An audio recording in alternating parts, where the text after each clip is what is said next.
बुंदेलखंड के एक छोटे से गांव में हरिप्रसाद का घर था।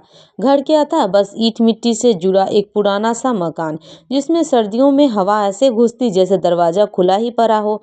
हरिप्रसाद किसान थे। खेती से जो थोड़ा बहुत मिलता उसमें घर चलता। घर में उनकी पत्नी शांति देवी, बूढ़े बाबूजी और दो बेटे रहते थे। बड़ा बेटा रमेश शहर में मजदूरी करता था। छोटा बेटा घनश्याम घर पर ही रहता। घनश्याम की शादी पास के गांव की लड़की सरोज से हुई थी। सरोज समझदार थी, लेकिन नई नई शादी के बाद ससुराल आकर उसने जो देखा वो थोड़ा अलग था। घर में गरीबी थी, यह उसे पहले से पता था, पर एक बात उसे बिल्कुल समझ नहीं आ रही थी कि यहाँ ठंड में भी दही रायता खाया जाता है। दिसंबर का महीना था। सुबह सुबह कोहरा ऐसे कि सामने का आदमी भी साफ ना दिखे। सरोज ने सोचा कि आज गर्मा गर्म बाजरे की रोटी, दाल या सब्जी बनेगी, लेकिन जैसे ही वह रसोई में पहुंची, सास शांति देवी बोली, बहू जल्दी से दही मत दे, आज रायता बनाना है। सरोज हैरान हो गई।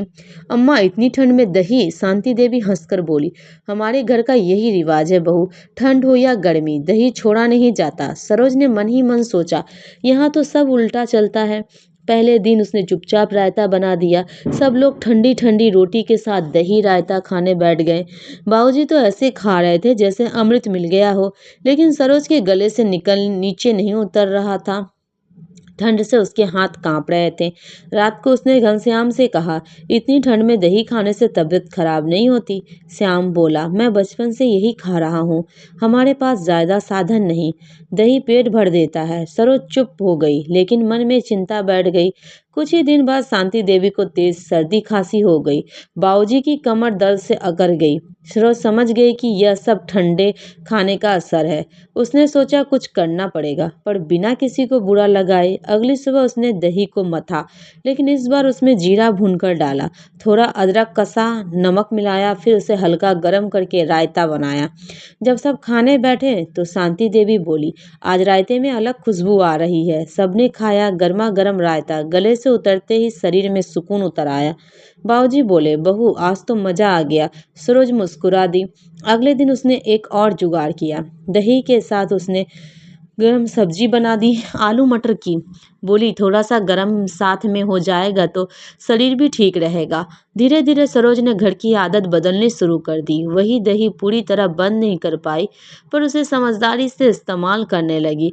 कभी दही कढ़ी, कभी गरम रायता, कभी छाछ को उबाल कर पिलाने लगी।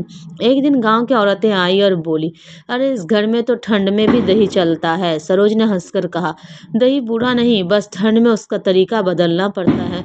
कुछ ही हफ्तों में शांति देवी की खांसी ठीक हो गई। बाबूजी अब कमर दर्द की शिकायत कम करते थे।